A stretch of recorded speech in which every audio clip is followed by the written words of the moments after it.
Hello there, everyone. I'm Dr. Doni Wilson, and I'm so glad to see you here tonight. And I'm really excited to talk about this blog post about travel tips, what I call travel tips, because they're tips to help when you're traveling, what to eat, what to do to stay feeling your best when you're traveling.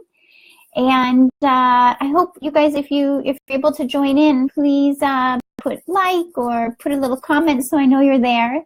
And if you're listening now or later, please feel free to also share this information with anyone you know who this might help.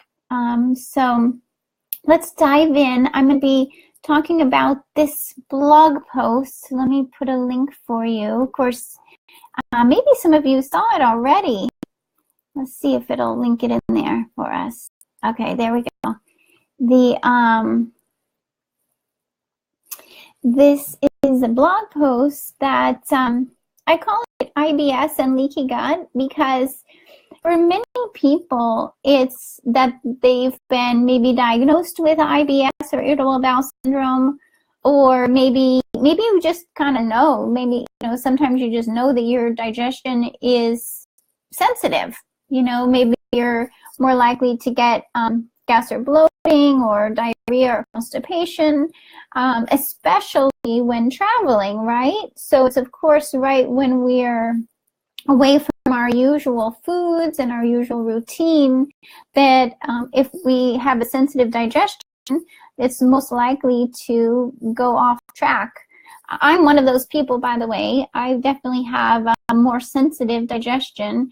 I would say now it's the easiest it's been in my whole life. Starting from a young age, seems like I was always having to be really careful with my digestion, and I've definitely had what would be considered IBS and reflux and digestive issues, and definitely leaky gut.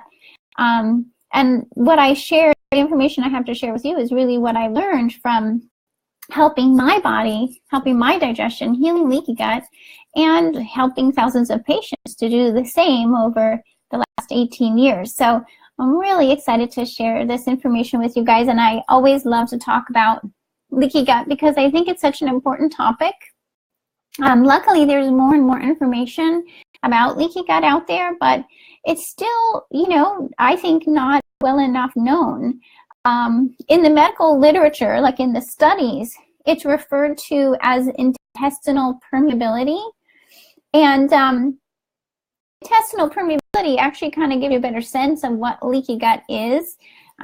It's when, if you think about the cells lining the intestine, our intestines are kind of like a tube, really, from our mouth to the end. It's a tube that runs through our body, and the food that we eat has to get digested, and then the nutrients actually have to get through the walls of this tube or hose, if you think of it that way. And that is pretty amazing. I mean, when you think about it, how does our food actually get into our bodies? So the food has to get digested down tiny enough that it can actually go through the cells, and in the water and some nutrients can go between the cells, but you really want it to, mostly it has to go through the cells. So these cells have a really important job, and the cells that line our intestines are also very susceptible to all kinds of different stress. So as soon as we're exposed to various stresses, hi Beverly, thanks for listening in, I'm glad you're here. As soon as we're exposed to any kind of stresses, then these intestinal cells are not as healthy as they could be. So stress, even as simple as just, life stress, like having deadlines and lots of stuff to get done. Hi, Myrna. So just life stress can also make it so our intestinal cells are not as healthy as they could be, let alone stresses that other stresses that I would think of, like pesticides on foods, and toxins in our environment, certain medications, even coffee and alcohol, and certainly, hi Kristen, even if the bacteria living in our intestines, hi Myrna, if the bacteria living in our intestines gets out of balance, that also causes these intestinal cells to just not be as healthy as we really need them to be. So if these intestinal cells are not healthy, they can't absorb our nutrients, right? So we become depleted in nutrients, and what does get in is more undigested foods and toxins. And when these undigested foods leak through our intestinal lining, our immune system is right there ready to protect us, right? The immune system is really ready to protect us from viruses and abnormal bacteria or parasites, things that shouldn't get through. But when there's leaky gut, then the undigested food leaks through and the immune system tries to protect us from it. And this is where food sensitivities start to develop. So we start to get immune responses to our foods. And the common ones would be dairy, like anything made from cow milk, gluten. And we also know, by the way, from research that gluten causes intestinal permeability. Even if in a person who doesn't have celiac disease, even someone who's just eating a gluten on a daily basis, it's going to increase intestinal permeability, which means that it makes it easier for gluten to get through. And if a person's consuming gluten multiple times a day, every day, it's kind of a matter of time until their immune system's going to start to try to protect them from the gluten. So the blame is really not so much on the gluten. It's just that the body is doing its job trying to protect you from these foreign substances that are coming through the leaky intestinal lining. So to me, the solution is yes, we're going to want to take away the things that are causing the leaky gut, right? Because if you got a bucket with holes in it, it doesn't really make sense to just try to keep plugging the holes. You gotta figure out what's causing the holes to begin with. So we're going to try to eat organic. So we're staying away from pesticides. We're going to try to stay away from toxins.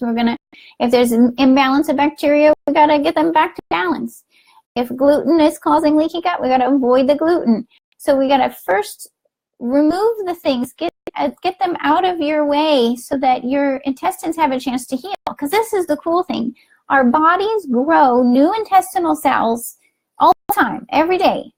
So if we take away the thing that keeps causing holes in the intestinal lining, it's going to get better. Now, it takes some time. It's not overnight. Think of it this way. Our intestines are so big, they could fill up a whole tennis court. So it's going to take time to replace all these little cells.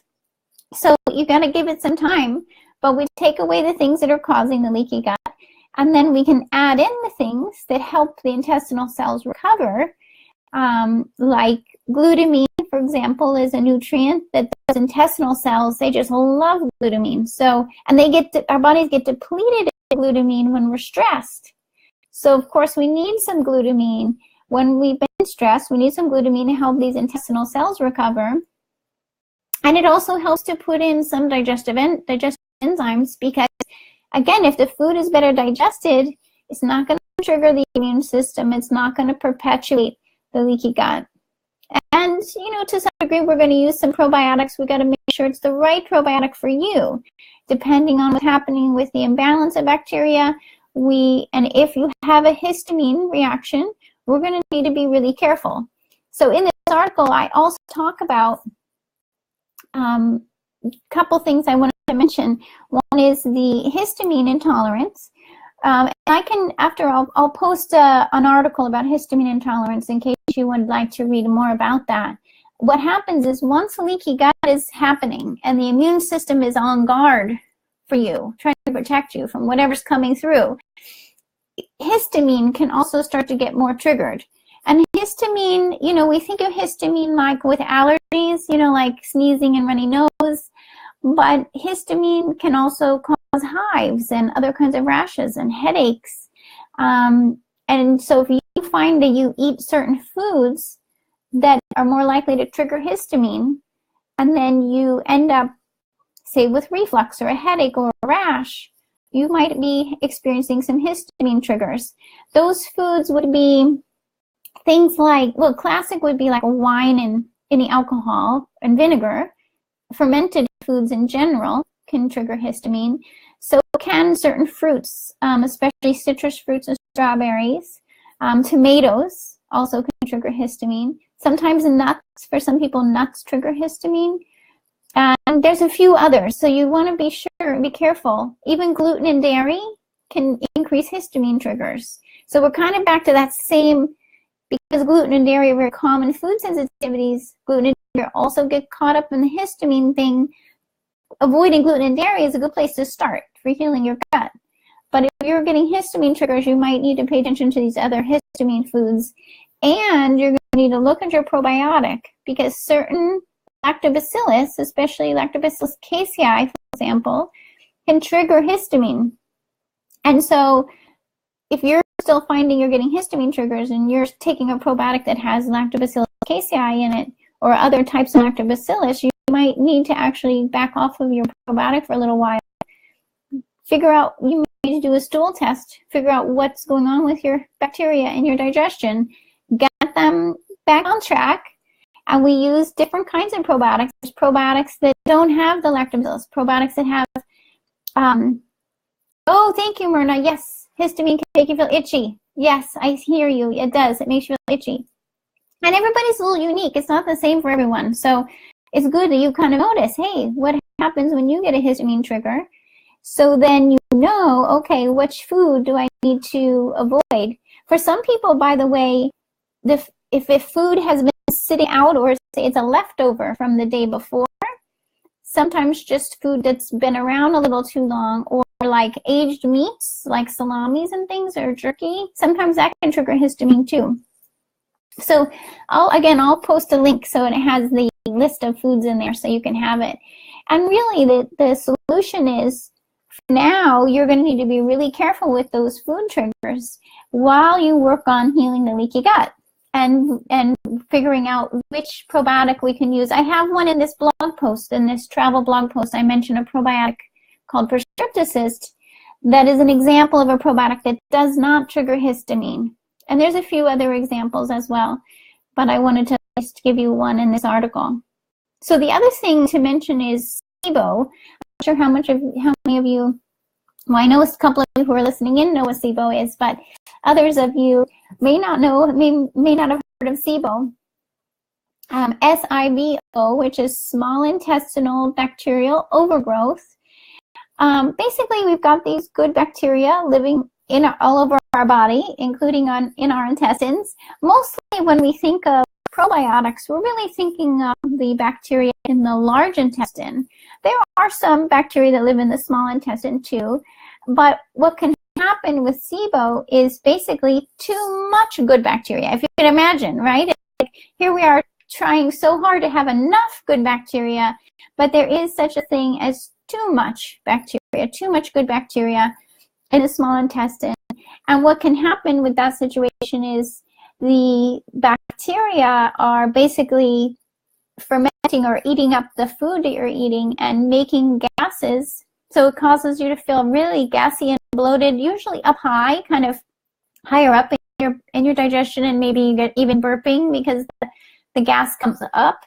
And so if you're experiencing that and you haven't been checked, I definitely encourage you to get checked for SIBO. And it's a breath test. Believe it or not, we can measure the gases coming in your breath to tell us if the bacteria are overgrowing. And, you know, if they're overgrowing, it just means, okay, there's probably some leaky gut.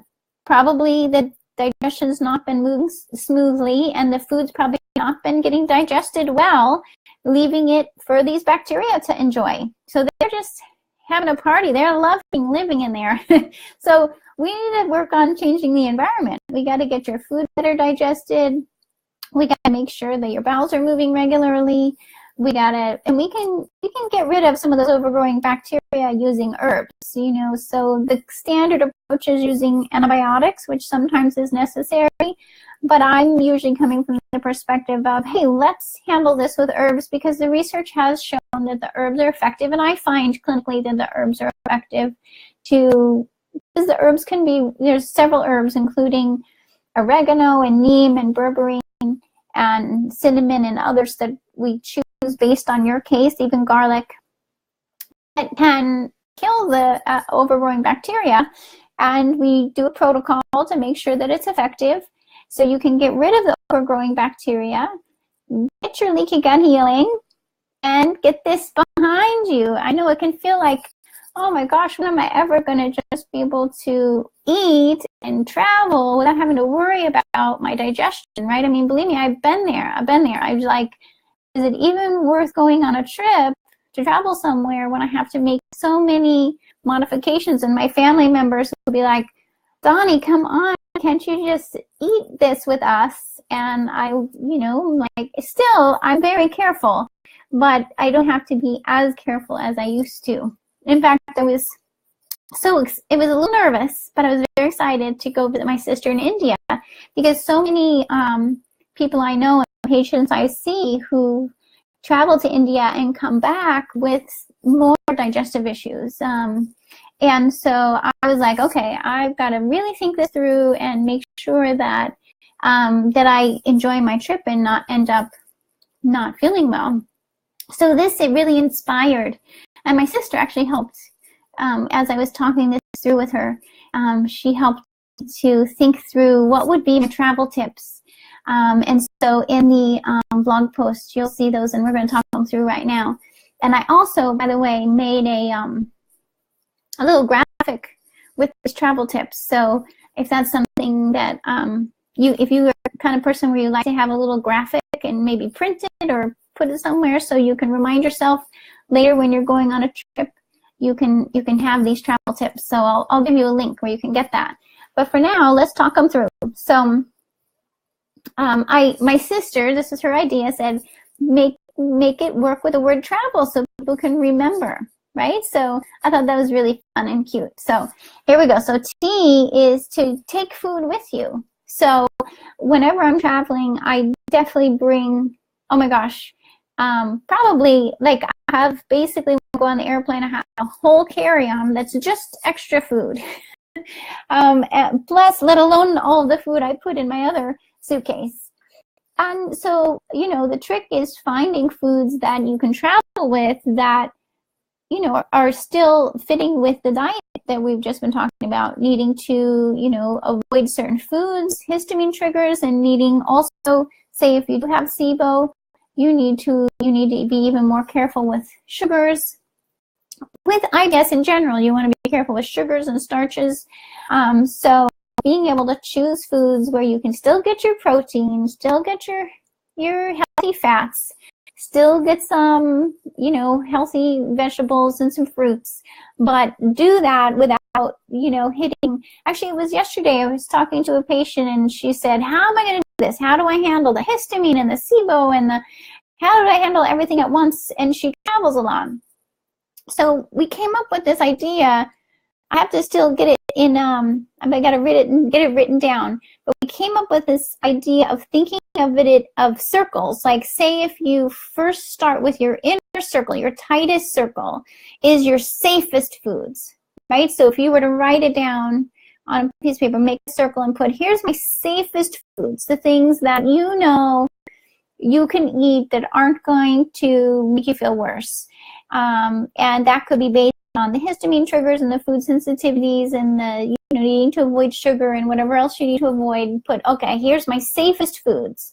And then you can figure out, based on that, if you need to travel or you want to travel, what foods can you bring with you that fit with your safest foods? Like, my goal is always, you want to have some safe foods always available, because we don't want you not being able to eat and losing too much weight. So we want to make sure you have some safe foods. Now, for me, that includes a protein shake. I always bring some protein powder. And you may have to work a little bit to find what protein powder works for you. Is that a pea protein? Is that a collagen protein? Is that a different kind of protein? But whatever it is, bring a protein powder with you that you could literally mix with water and drink, and at least you've got some protein. If you are able to get a little fancy, maybe you're able to add something to it, and whether that's some fruit or some nut butter or something to make it a little more than just the protein. So that would be like the simplest, safest part of the circle. Then say the next layer of the circle might be these are foods that you can have, maybe you can eat a little bit each day, but you can't eat a lot or you might trigger histamine. So maybe you can have, say you can have a little bit of berries, or maybe you can have a little bit of maybe you can have a couple bites of apple, but you just can't have a whole apple, for example. So think of foods that you can have a little bit of, but you can't have too much, or else you're going to feel worse in some way. So put those in the next circle. And then the next one might be, here are foods that you could only eat not every day. Maybe you can only eat them a couple times a week. So maybe you can have, there might be certain foods you could have. Maybe there's certain nuts, like you can have cashews one day, you can have almonds the next day, you can have pecans the next day. So put those in that third circle. So they're foods that you can choose, but they're not your safest foods. You need to be careful with them and kind of rotate them. And then you might have a more outer circle that's foods that, maybe you can have once every 2 weeks. Sometimes when we're dealing with more severe leaky gut and SIBO, that's actually a thing where you're like, oh, I'm so excited. I can have, let's say it's salmon. I can have salmon once every 2 weeks. For a while, that was me. I couldn't have salmon every day or even every week. I could only have salmon like once every 2 weeks. Okay, this is my exciting day. So that goes in this kind of outer part of the circle. And then you might have really far out on the circle. These are the things that you're just really trying to avoid because you're going to feel worse. That might be, things like sugar or certain vegetables that are higher. Like, say, for example, with FODMAPs. I didn't mention FODMAPs yet. FODMAPs is such a funny word, isn't it, FODMAPs? FODMAPs is basically fructose and sugars and starches. It's another way to say fructose and other sugars and starches that can potentially overfeed the bacteria and create gas and bloating. And the research really shows that a lot of people who've been diagnosed with IBS have a decreased ability to handle fructose and other starches and sugars. But think of it as it's how much you can handle at any point in time. So I have fructose intolerance, I know for sure. So some of it can be genetics, and some of it, when you have leaky gut, it increases your fructose intolerance. So if you have leaky gut, you're less able to handle fructose and other FODMAPs in your diet. So you're going to put FODMAPs, kind of further out in your circles, because it's going to be, maybe you can have a little bit, like when I said you can have a little bit of apple, maybe a little bit of onion without triggering the whole fructose intolerance. But there might be certain FODMAP foods that you're not even going to go near, because for you that it's going to just be too much. It's going to put you over the top if you eat those foods. So anyway, that's just a concept I came up with yesterday and I wanted to share with you. But coming back to the travel tips, we can use this idea in terms of deciding for the tea which foods you're going to bring with you. Bring a lot from your safest inner circle and maybe the next circle. And in the blog post, I share a lot of ideas of products that I bring with me and links where you can find them. The second thing that has to do with Rehydrate. It's amazing how important it is to your digestive tract to be hydrated, right? Like sometimes we think of hydration related to, say, preventing headaches and just staying hydrated in general, but actually your digestion needs you to be hydrated. It's how our digestion works. If you think about it, hi Michelle, I'm glad you're here. When even just keeping the bowels moving, we know that constipation is way more likely if we're not hydrated. So that alone, but at the same time, if you tend more toward diarrhea, hydration is important, right? Hi, Teresa. So hydration, and of course, when we're traveling, we're way more likely to become dehydrated, especially on an airplane. Oh my gosh, it's all the air that's blowing and the dry air. I think we get dehydrated, like I think for myself, at least twice as fast when I'm on an airplane than when I'm not. So I always buy a bottle of water before I get on the plane. Of course, you can't really bring it with you because you're going to get through security, but you get a bottle of water. They usually serve water on the plane too. I bring with me some electrolytes so I can put the electrolytes in the water. You can get either powdered electrolytes or liquid electrolytes. And I think I have some links in the blog post. I can make sure they're there for you. And maybe you have a favorite you could share too. But put the electrolytes in the water so that you can get not only the water but the electrolytes, and that really helps, especially when I was on such a long flight, like a 16-hour flight. And with the snowstorm, I had even a longer flight to come home. Staying hydrated was so, so important. And so I want to remind you of that. That's the R for the travel tips.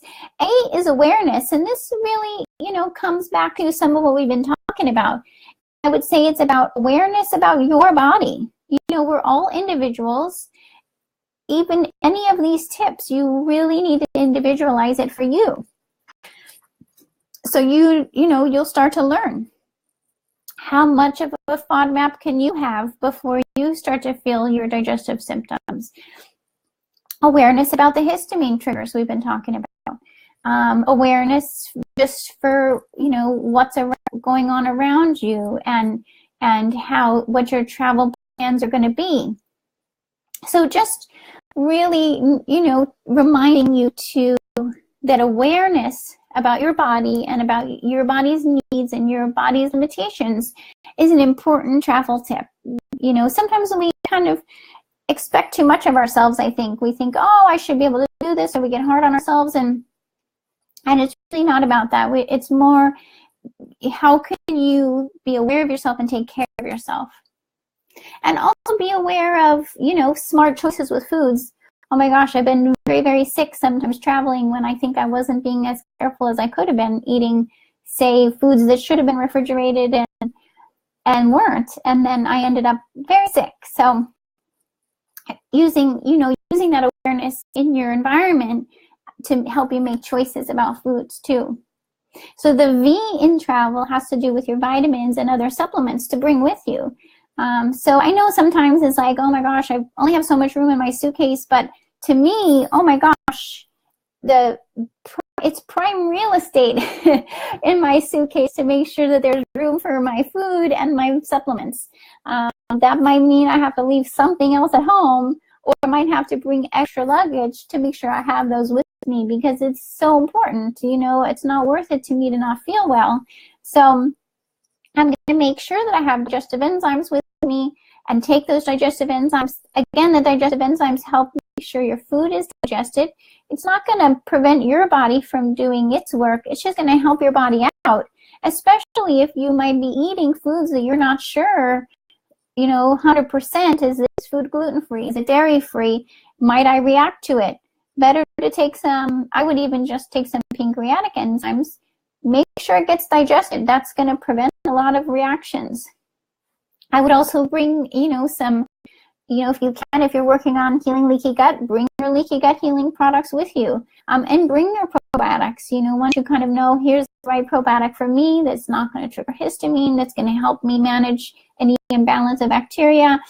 You can bring a probiotic that doesn't have to be refrigerated. That's one option, especially when you're traveling and you don't have access to a refrigerator to keep it fresh. I would say a lot of even refrigerated probiotics are okay out of the refrigerator for a couple weeks. So what I usually will say is just pack, like if you're going for a few days or a week, just pack that much. And if it's out of the fridge for a few days, those pills are going to be okay. Leave the rest of your bottle in the fridge at home, safe in the refrigerator for when you get back. Okay, so then you also want to bring your other supplements that just help. I take iodine to counteract the radiation on the airplane. I bring immune support to prevent me from catching a virus or any other kind of infection while I'm on the plane, because that's so common as well. I bring glutathione and vitamin C because these counteract toxins in the airplane and wherever I'm going. Of course, I bring my adrenal support, and I absolutely have used melatonin to help me with the jet lag. So, make sure you use these things to support your body while you're traveling. So this way it doesn't have to throw you off your healing schedule. Okay, so E in travel is for expectations. This is key because some of it's about mindset. What's your mindset while you're traveling? Again, not wanting to be hard on yourself. Maybe, you might have to get a little more comfortable with talking with the people you're traveling with about your dietary needs or your digestive issues. Sometimes I think we get hesitant to share about that, but I encourage you to try it out a little bit. You might be surprised. You might be surprised that the other people you're traveling with also need to be making these kind of decisions and choices, and you can do it together. I was really surprised when I went even on a safari in Sri Lanka, out in the middle of nowhere, that they asked us, what are your dietary restrictions? And I said gluten was my dietary restriction, and they made sure that all the food they served me was gluten-free. So it's, even on a safari in Sri Lanka, that can happen. It can happen on an airplane. You can tell them you need to be gluten-free or any other kind of dietary restriction. So, get a little more comfortable, I would say, with talking about this. I think that if we all agree to talk about it a little more, then everybody's going to become a little more comfortable with it. And also just in terms of expectations, kind of using that not only about communicating with people you're traveling with, but, setting your expectations in terms of what you want to accomplish on your trip, making sure you build in time to find foods that work for you and for recovery time and so on. And then the L in travel is for locating food or using local foods. You can either stop at a supermarket, you could even get a place to stay that has a kitchen so you can cook for yourself. You can get a refrigerator so you can save food that you ate for a meal the next day. You can, so many things you can actually do to be cooking locally and using local foods. I was so, interested and excited to get to try foods in India and Sri Lanka. And of course, a lot of times traditional foods are already gluten-free and dairy-free, local fish and rice and vegetables, even some fruits that I don't get to eat much at home. I was able to eat. Now, I had to keep in mind the fructose intolerance, so I didn't eat a whole lot of fruit at once, but I could try a little passion fruit, or I could try a little star fruit, or a little, other fruits. I would just have a small amount at a time, and then be aware and notice, how does my digestion respond? Okay, so there you go, the travel tips. And again, I'm gonna, I put these all on a really pretty PDF for you, so I'm going to post a link where you can download that. And for those of you who maybe you're just meeting me for the first time, I'm not sure if you already received my email newsletters, but I welcome you to sign up for them as well. I'll put a link where you can sign up to get my newsletter, my weekly newsletter, and also you'll get a free adrenal recovery guide. Any of you who haven't received that yet, please feel free to use that link and you can get it. I think it may be about 20 pages long, and I guide you through adrenals and stress, how stress affects our adrenals, and how to help them recover. Now, a key point of the adrenals that I like to emphasize is that when we're under stress, of course, our adrenals are trying to help us keep up, but they can't always help us keep up. Sometimes they get depleted or overwhelmed. And when that happens, it increases the likelihood of leaky gut and IBS and SIBO and all these things we're talking about. So if you're dealing with digestive issues, you need to kind of reverse engineer it and work backwards and think, if I have all this digestive issues, it's quite likely that I may have some issues happening with my adrenal glands. I need to pay attention to those adrenals, because you wouldn't necessarily think that your gut has anything to do with your adrenals, but it does. I'm telling you, it does. So if you've got digestive issues, you've got to be paying attention to your adrenals as well. So this guidebook will really help you, and you'll start to really learn how to not only recover, but to then become more and more resilient, so you can go and enjoy travel or whatever else you want to be able to do day to day, and not have to be constantly, dealing with upset stomach and not feeling well. That's what I want for you. That's what my hope is, to really use what I've learned from myself and from patients to help all of you to just be healthier and have a higher quality life and live healthier for longer, basically.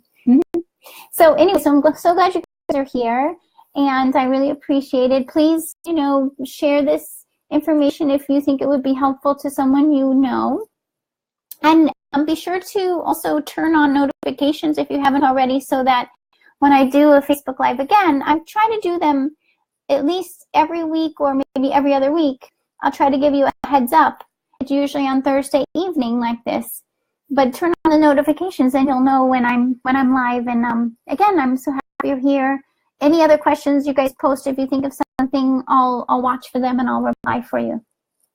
Okay, very good. Well, I hope to hear about your successful travel trips and happy digestion. and so I look forward to hearing from you guys soon. All right, have a good night.